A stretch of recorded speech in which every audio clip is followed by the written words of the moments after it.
Jean-Michel Vernochet, merci de nous recevoir chez vous et de répondre aux questions de Mediapresse au sujet de ce qui va se passer demain, enfin qui s'est déjà un petit peu passé, mais qui va se passer surtout demain, c'est-à-dire cette élection aux États-Unis qui préoccupe le monde entier.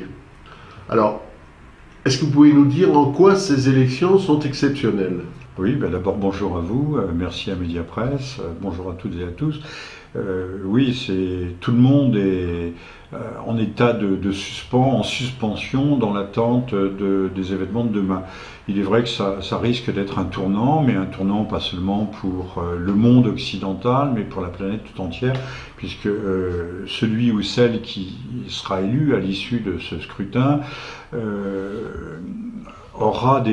adoptera des options politiques, des choix qui seront certainement à l'opposé les uns des autres. Tout le monde connaît déjà les enjeux, en tout cas les subodores. Pour Madame Clinton, c'est plutôt l'option à l'extérieur, l'option de la guerre, et à l'intérieur, la levée de toutes les frontières et des immigrations massives. Ça rappelle d'ailleurs quelque chose. Et c'est le programme que nous a annoncé très récemment M. Valls. Et puis de l'autre côté, America First, c'est-à-dire on s'occupe de l'intérêt de l'Amérique et surtout des Américains. On empêche les industries de fuir à l'étranger, on réindustrialise l'Amérique. Ce sont des positions qui vont à contrario, complètement à l'opposé des grandes tendances mondialistes et qui évolue vers cette fameuse gouvernance mondiale.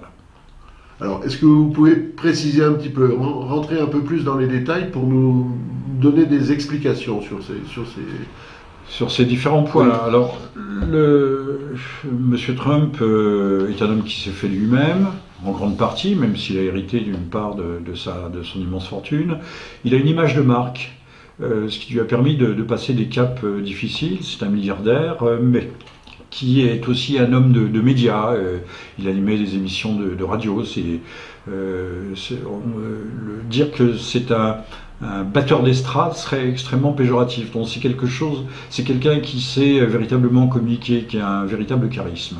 Donc c'est un homme qui a bâti sa fortune en très grande partie, et quand on voit les fameux Trump Towers, que ce soit à Chicago, à New York, on est impressionné par l'audace de ces édifices. Madame Clinton, elle, c'est une bureaucrate. C'est M. Hollande, c'est M. Valls, c'est toute la clique qui dirige la France, c'est-à-dire des gens qui n'ont jamais touché la réalité concrète un seul instant de leur vie. Madame Clinton, ça fait 50 ans qu'elle fait de la politique, et rien que de la politique. Le monde réel, elle ne connaît pas.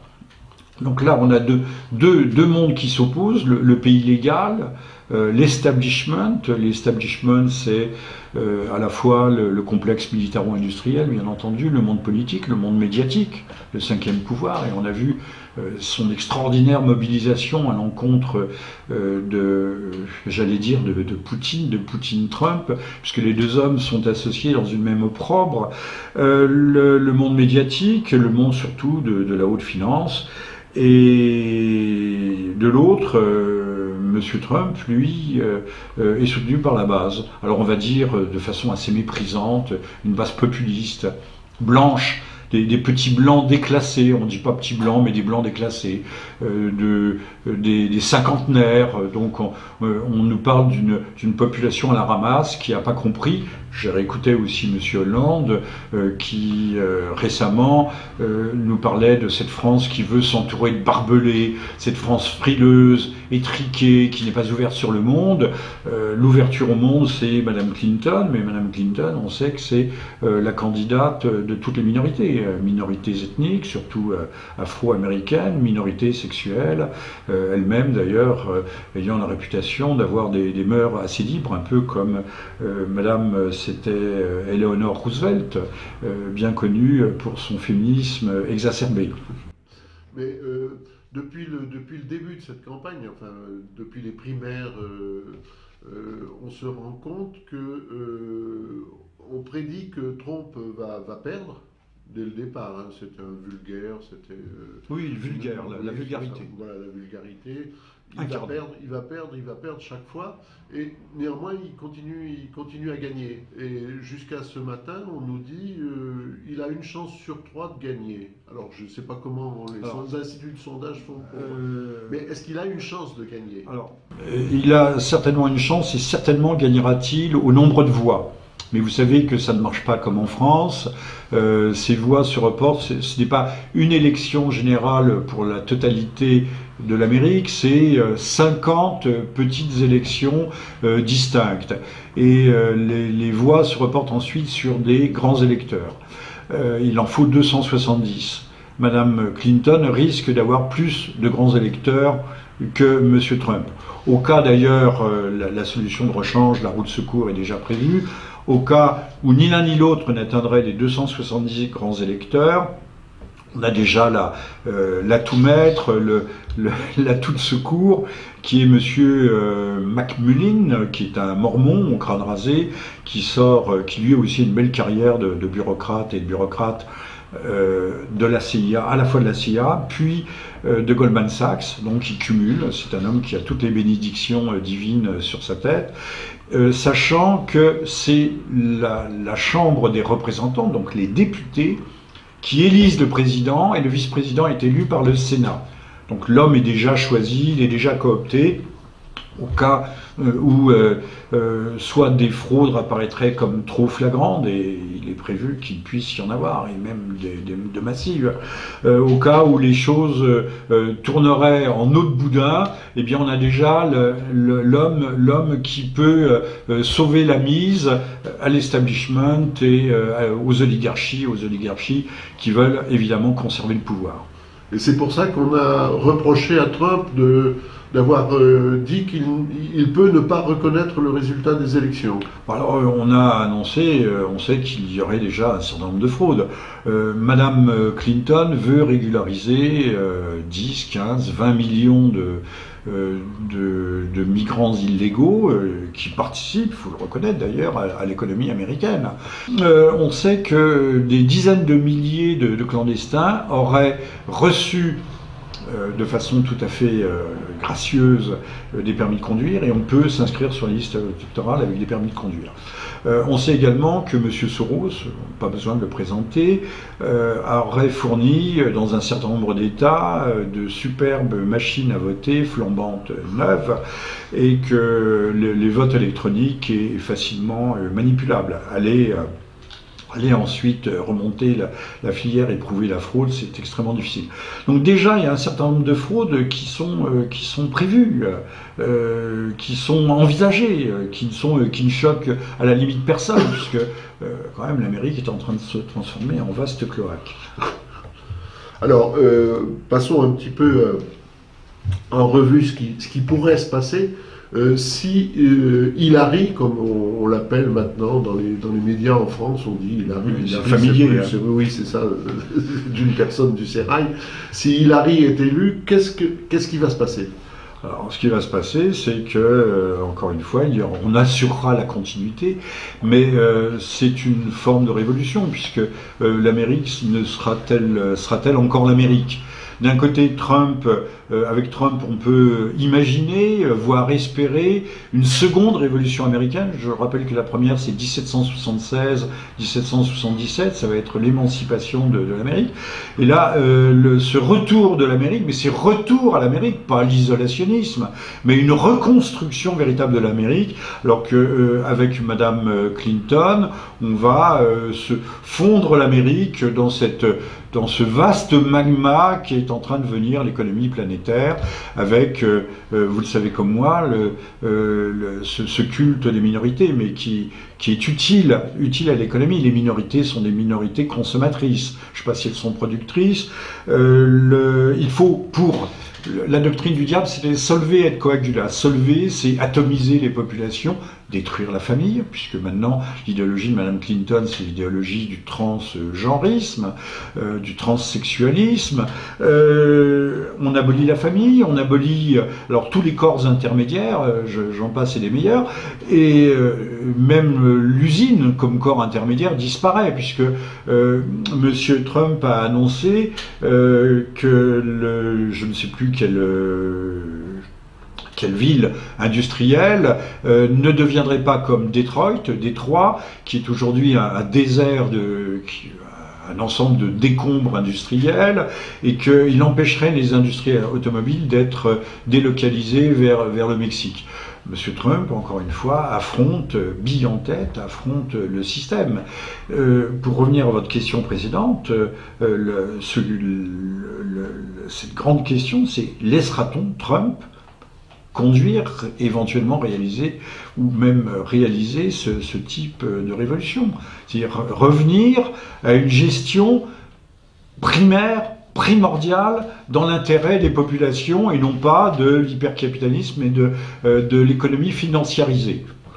Quand vous dites laissera-t-on, ça veut dire quoi? Ça veut dire que tous les bâtons lui seront mis dans les roues. Encore une fois, c'était dans le Nevada. Samedi, il y a eu une alerte. Alors l'homme n'était pas armé, mais on l'a exfiltré assez rapidement, vivement de la tribune. L'attentat n'est... Vous savez, la liste est longue des présidents, s'il était élu, qui sont rapidement éliminés.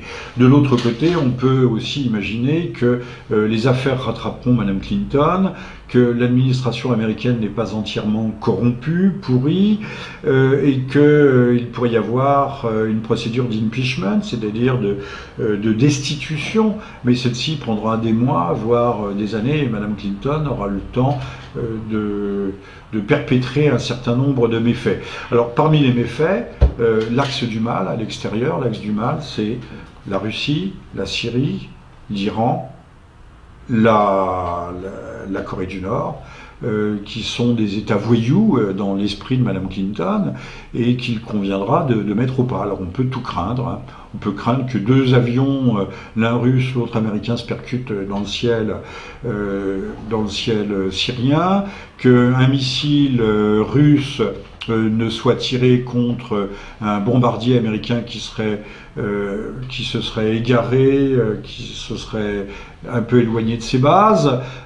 Tout est possible pour allumer la mèche qui relie. Là, est-ce qu'on joue pas à se faire un peu peur? Est-ce que c'est pas un peu du pré-conspirationnisme, si on peut tout est du conspirationnisme à ce niveau-là.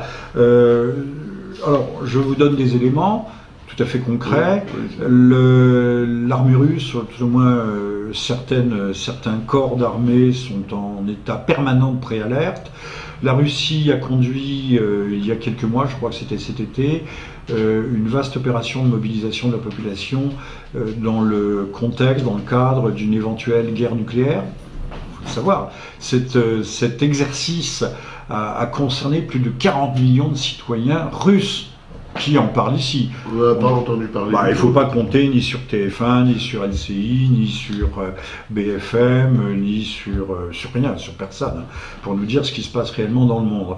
On n'en a qu'un écho extrêmement amorti, feutré, ou des images déformées, comme au fin fond de la caverne de Platon. Pour vous dire que les choses, la tension est réelle. Enfin, un certain nombre de chefs d'État à travers le monde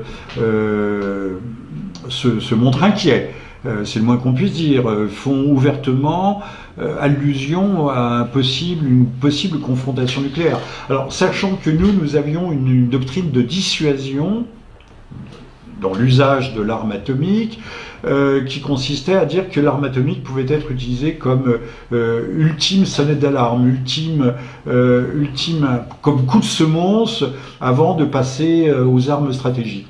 Alors les Américains ont totalement abandonné cette doctrine dissuasive.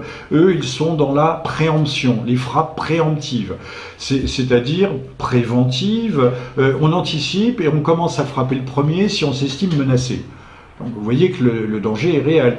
Et il y a eu, nous avons déjà fait allusion ici même, à des déclarations du chef d'état-major Mike Milley, je crois, d'état-major de l'armée de terre américaine, d'état-major quand même, chef d'état-major général de l'armée de terre, qui disait que les États-Unis, l'Amérique était prête à faire du mal à ceux qui voulaient lui nuire. C'était des propos sans ambiguïté. Alors on peut dire que ce sont des gesticulations, on peut dire que ce sont des envois des messages, c'est vrai, on envoie des signaux, Mais quand même, quand on mobilise 40 millions de citoyens pour un exercice de protection civile antinucléaire, là on est un petit peu au-delà de simples signaux d'avertissement. Il y a eu aussi cette histoire des familles des diplomates de l'ONU qui ont été pas de l'ONU, des diplomates russes, je crois, en Europe. On a invité les familles à regagner, effectivement, vous faites bien de le souligner, inviter les familles à regagner le territoire pas soviétique, territoire russe, on les met un peu à l'abri. C'est ce qui s'était passé d'ailleurs en 2011, 2012, quand les choses ont commencé à dégénérer en Syrie. On rapatrie ceux qui n'ont pas de nécessité absolue à rester sur place. Oui. Est-ce qu'on peut rapporter aussi ce qui se passe actuellement en Syrie et en Irak, enfin les attaques simultanées sur Raqqa et sur Mossoul, à cette campagne américaine? Oui et non. Il y a évidemment un aspect politique spectacle, un aspect publicitaire dans l'offensive sur Mossoul, également sur Raqqa, capitale de l'État islamique, mais en territoire syrien, Mossoul étant en territoire irakien. Il s'agissait de reprendre un peu l'avantage, de reprendre l'initiative et de couper l'herbe sous le pied à l'axe, j'allais dire Téhéran-Damas. Maintenant, cela efface un peu les dernières péripéties d'Alep.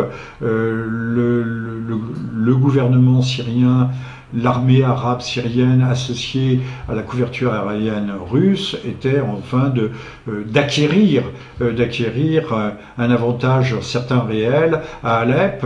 C'est pourquoi il y a eu ces campagnes de presse absolument délirantes pour nous faire croire que Russes et Syriens conjugués détruisaient les populations civiles avec un cynisme sans borne.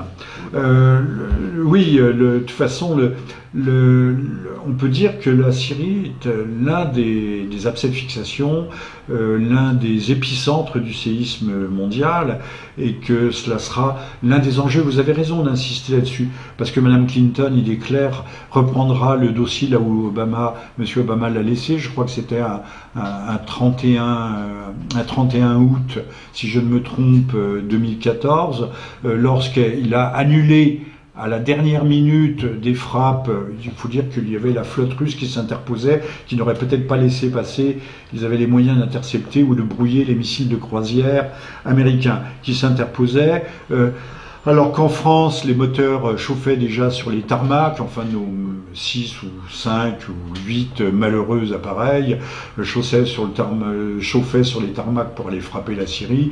Monsieur Hollande n'avait pas été prévenu, ce qui montre bien quelle est la véritable dimension, la stature exacte de Monsieur Hollande, pauvre petite potiche dans ses affaires qu'il dépasse très largement. Oui. D'ailleurs, le porte-avions Charles de Gaulle était encore en état de fonctionner, alors que maintenant, il commence à se trouver... Ne dites pas du mal de notre marine, s'il vous plaît. N'ayez pas mauvais esprit. Venons-en à une affaire un peu plus croustillante, qui a eu encore un rebondissement la nuit dernière ou ce matin. C'est l'affaire des courriels, des mails... de Madame Clinton. On ne comprend pas bien ce qui s'est passé. Est-ce que vous pouvez nous éclairer un petit peu? En deux mots. On a découvert, le FBI avait découvert que Madame Clinton s'était équipée d'un serveur privé et qu'elle traitait les affaires quand elle était au département d'État via ce serveur privé qui était crypté, etc. Et elle correspondait avec notamment John Podesta, qui était, mais enfin ça c'est aussi un peu plus tard, qui était à l'époque conseiller de M. Obama à la Maison Blanche, avec Huma Abedin, qui était sa conseillère personnelle, et l'on dit aussi, il faut quand même, appelons un chat, et qui est non seulement sa confidente, mais qui serait aussi sa maîtresse. Voilà. Enfin, tout le monde le dit. Alors, je ne sais pas si ce qui est une notoriété publique est exact. Je n'ai pas tenu le chandelier, donc je ne peux rien affirmer, mais enfin, ça se dit très fort. Et ce n'est pas démenti. Donc, déjà, c'était une... C'est important. porté maintenant, donc il n'y a pas de... Pardon? C'est bien porté maintenant. Oui, oui, oui, oui, bien sûr, bien sûr. Puis on sait que M. Clinton, le mari, Bill, lui empruntait les avions de M. Epstein, ce qu'on appelait les Lolita Airways, avions qui l'emmenaient à la Barbade ou sur je ne sais quelle petite île, avec de toutes jeunes femmes, je ne dis pas des mineurs, mais avec de toutes jeunes femmes, et que les vols étaient particulièrement joyeux. Monsieur Clinton aurait presque emprunté 20 fois, 30 fois cet avion de Monsieur Epstein. C'est toujours les mêmes, hein, c'est toujours la même tambouille et la même famille. Alors pour revenir à Madame Clinton, le FBI qui était tombé là-dessus avait trouvé au départ que c'était vraiment scandaleux et qu'il y avait peut-être matière à poursuite. Et puis très rapidement, le FBI a considéré que finalement la faute était vénielle, que Madame Clinton, bien sûr, avait commis des erreurs, je ne sais plus comment il qualifiait ça, mais c'était bon, c'était pas bien, mais finalement c'était pas si grave que ça. Alors qu'en fait, ça peut conduire à la trahison. Le FBI est revenu a fait marche arrière. Ça, c'était au mois de juillet, et a déclaré que finalement il n'y avait pas matière à poursuite. Ceci étant dit, on sait aujourd'hui que plus de 6 États différents, alors on ne cite pas lesquels, auraient pénétrer, casser les codes d'accès de ce serveur privé, et donc se seraient servis eux-mêmes, auraient été au courant. Ce qui est quand même, alors on ne sait pas vraiment lesquels, mais c'était pas forcément des pays tout à fait amis, en tout cas amis de la politique de M. Obama. C'est grave. Là, c'est dès lors qu'il y a dévoilement de documents qui tombent sous le coup du secret défense, on entre dans une zone dangereuse. D'ailleurs, le FBI n'a pas à connaître du secret défense. Il a pu publier et révéler cette affaire que parce que, justement, ces courriels étaient tombés de facto dans le domaine public. Et que dès lors, si tout le monde, et notamment 6 États rivaux ou concurrents des États-Unis avaient pu en avoir connaissance, il était bon d'ailleurs, pour éviter les risques de chantage, de rendre encore plus publiques ces informations. Alors plus récemment, il y a un événement est intervenu. Alors on a mis ça sur le compte du FBI, mais pas du tout. C'est la police de New York, le fameux New York Police Department, bien connu de Monsieur Sarkozy, qui emportait les maillots, qui est allé effectuer une descente et qui s'est saisi de l'ordinateur d'un drôle de personnage. Alors comment s'appelle ce personnage? Je m'en souviens plus très bien. Il faut dire qu'on n'a pas envie de retenir son nom. Ce personnage s'appelle Anthony David Weiner, un homme qui a été candidat à la mairie de New York, qui était, je crois, congressman, donc il a dû être sénateur, et qui était un pédophile notoire. Donc au départ, c'était une affaire de mœurs. Mais il est connu pour ses événements. C'est ça qui lui a coûté sa candidature à la mairie de New York. Il faut dire qu'Anthony Weiner était, ou est, je ne sais pas très bien. C'est comme Monsieur Strauss-Kahn et son épouse, on ne sait pas s'ils sont divorcés, pas divorcés. C'est un milieu un peu curieux. Anthony Weiner était le mari de Madame Huma Abedin. Alors là, on a trouvé des choses assez extraordinaires. Donc très proche de Clinton, quoi. Très proche de Clinton, puisque Huma Abedin est depuis X années. Alors je rappelle que Huma Abedin est pakistanaise d'origine, mais qu'il a été élevé en Arabie Saoudite, qu'elle est également très proche des milieux, de par sa mère, des milieux des frères musulmans. Et on sait très bien que les révolutions colorées, ce qu'on appelle les printemps arabes, étaient destinées à porter les frères musulmans au pouvoir. Ils y sont arrivés en Tunisie et en Égypte, mais ça tournait court puisque ces gens ont été incapables d'exercer la moindre des responsabilités. Alors, pour revenir à ces courriels, il y a un courriel, je vous renvoie à Assange, qui répond aux questions d'un journaliste. Julian Assange, qui est toujours depuis 2012, qui est confiné, c'est-à-dire prisonnier, c'est un prisonnier politique, dans l'ambassade d'Équateur à Londres, sous le coup d'accusations, alors là pour le coup aussi grotesque que folklorique, mais ça on en parlera une autre fois, si vous voulez, c'est anecdotique. Un échange entre Madame Clinton et je crois John Podesta, qui était jusqu'à récemment, jusqu'à ce que le scandale prenne une méchante tournure, qui était son directeur de campagne, mais qui à l'époque était conseiller d'Obama, et Madame Clinton demandait que des pressions soient exercées sur l'Arabie Saoudite et le Qatar, et avouant dans le même souffle, en disant, au fond, je fais un raccourci, je compacte, puisque ces gens financent Daesh, donc c'était de l'aveu, on le sait depuis longtemps, que l'Arabie et le Qatar financent Daesh, c'est-à-dire l'État islamique. Mais là, c'était de l'aveu même de quelqu'un qui était... la secrétaire d'État. Où elle ne l'était déjà plus, mais enfin qui avait exercé donc elle était au courant des choses, et sachant que l'Arabie Saoudite, le Qatar, mais également le Maroc et le Bahreïn financent en très grande partie, abondent, approvisionnent la fondation Clinton. Pour l'Arabie Saoudite à elle seule, c'est 20% de son budget de campagne qui se monte à 2 milliards de dollars.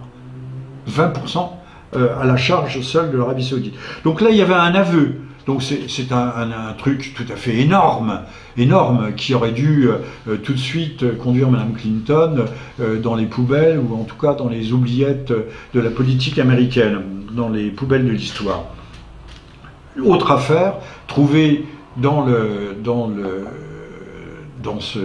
chez M. Podesta, c'est une invitation d'une certaine Marina Abramovic, qui est une artiste new-yorkaise, New York c'est la Grande Babylone, et qui conviait Tony Podesta, le frère de John Podesta, qui conviait à un spirit cooking. Alors je vous renvoie à aller sur...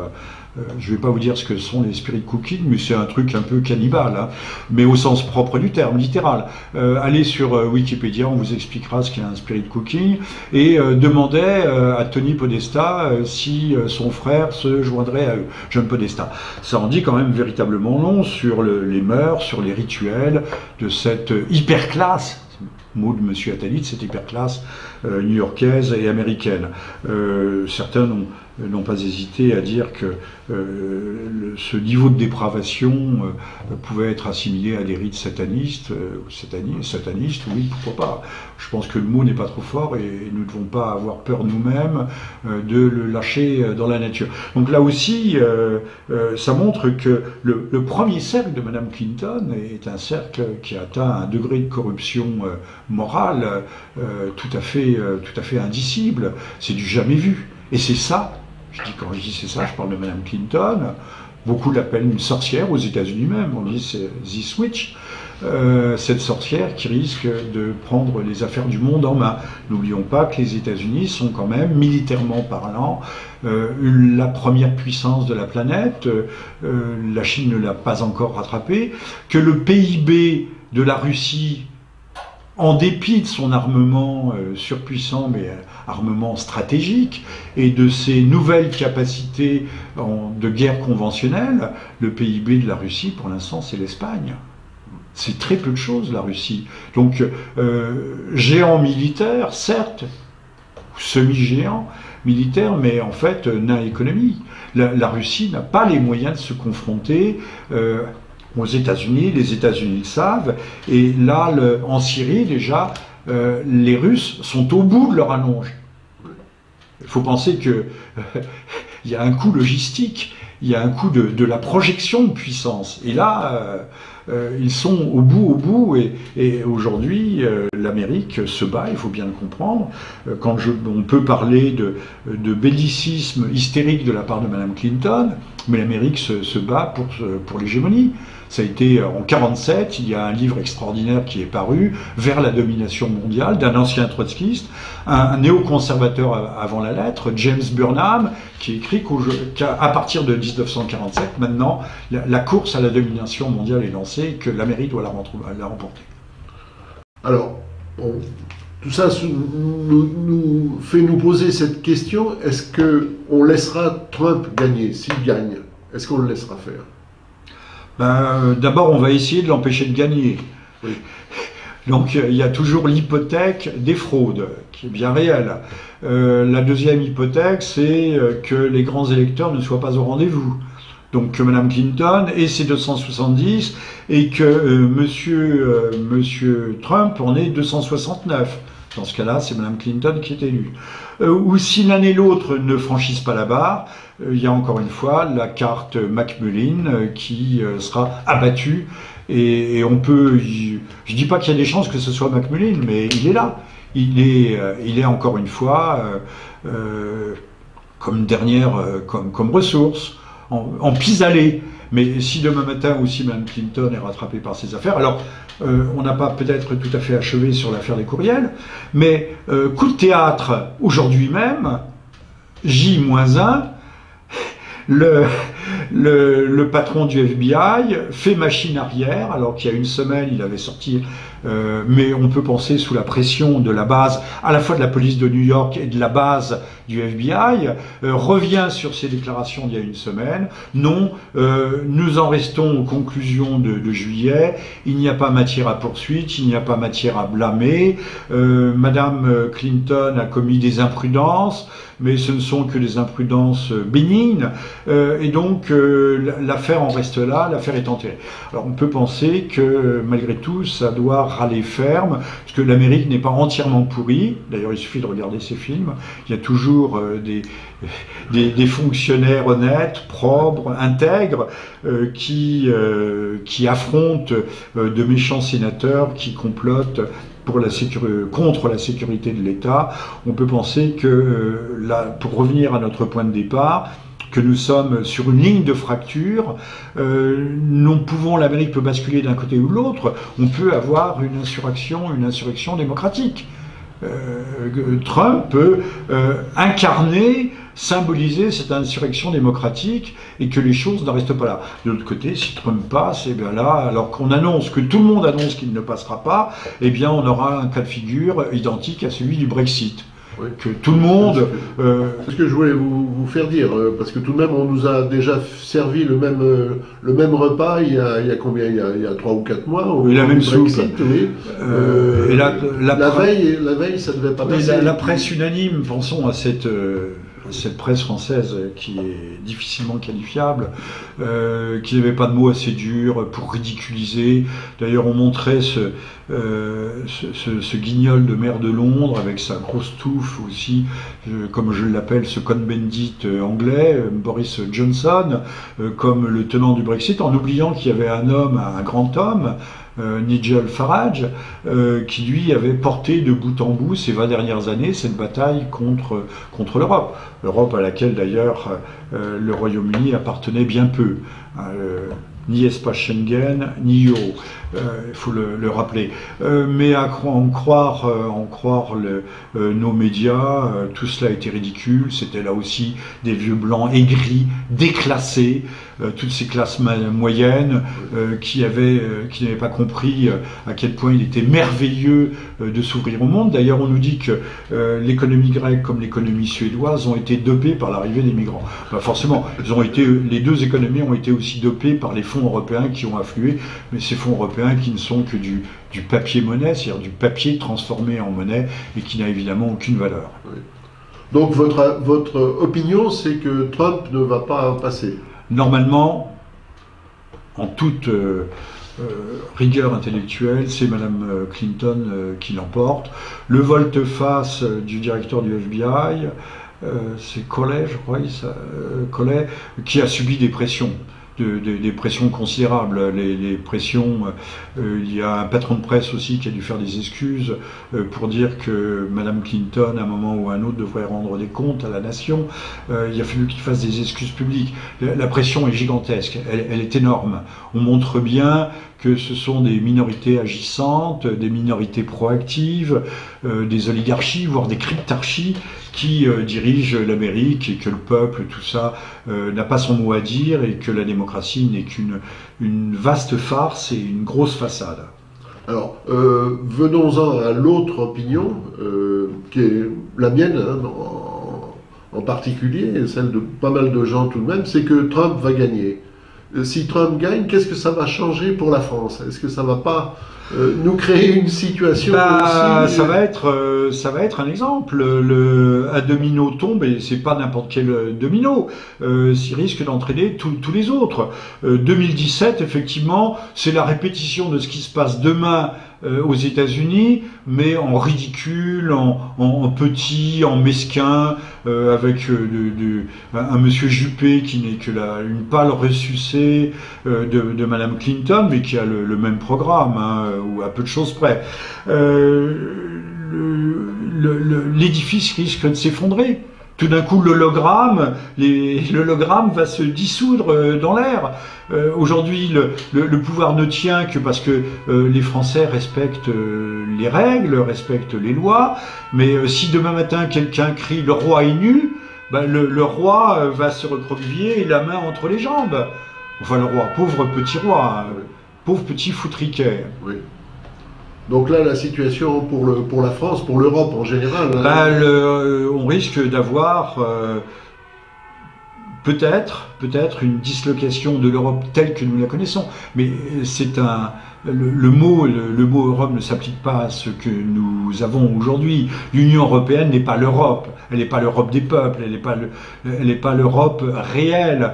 C'est une construction abstraite, ouverte aux quatre vents de la mondialisation, qui se préoccupe de tout sauf de l'intérêt des Européens. Demain matin, on va peut-être rebâtir une Europe, mais une Europe des patries, une Europe des nations souveraines, mais sur les décombres de l'Europe actuelle. Il suffira de s'atteler à la tâche. C'est pas insurmontable. Alors, je suis sûr tout de même que vous prévoyez des choses un petit peu terribles, et donc vous pensez au fond de vous-même que Trump va gagner. Et j'aimerais que vous nous disiez un petit peu ce que vous allez penser si Trump gagne. Écoutez, tout le monde dit beaucoup de mal de Trump, que c'est un fasciste, que c'est un macho, que c'est ceci, c'est cela. On peut espérer que Trump puisse tenir au moins en partie, mais peut-être pas en totalité, son programme. Il sera obligé de faire des concessions, il en a déjà fait. Une chose, mais on ne va pas s'étendre sur cette information. Sondage à la sortie des urnes. Vous savez que les Américains votent en fait déjà depuis 15 jours. Beaucoup ont déjà voté. Les 200 ou 300 000 Israélo-Américains qui ont voté, sondage, ont voté majoritairement Trump. Vous savez, il y a des vents contraires, il y a des houles contraires qui se croisent. Peut-être un certain nombre d'Israélo-Américains se rendent-ils compte que la politique anti-russe de Mme Clinton risque de conduire à la catastrophe. Tout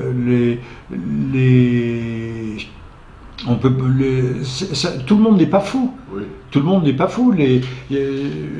Tout le monde ne fait pas.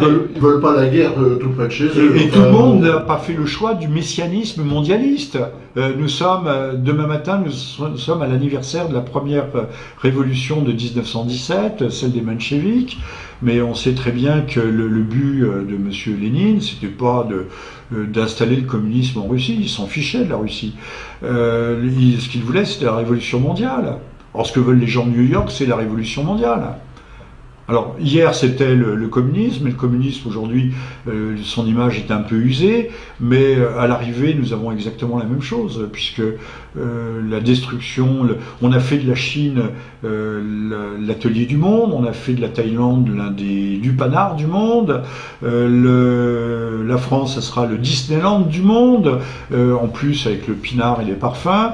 et peut-être encore un petit peu de haute couture, bien que l'Asie nous batte en brèche, une répartition, mais on aura des peuples esclaves, mais des peuples aussi consommateurs, pas seulement producteurs. Sauf qu'à l'arrivée, les vieux qui consommeront moins et qui ne produiront plus, monsieur Attali leur a promis l'euthanasie. C'est ça le meilleur des mondes qu'on nous promet. Et Madame Clinton, toujours sur ce même rubrique, veut libéraliser réellement l'avortement aux États-Unis, c'est-à-dire que ce qui est déjà acquis aujourd'hui, c'est-à-dire qu'on prend les fœtus au sortir du ventre de la mère, on les dépèce pour en vendre des morceaux ici et là, ou à l'industrie, que ce soit cosmétique, ou l'industrie au génie biologique.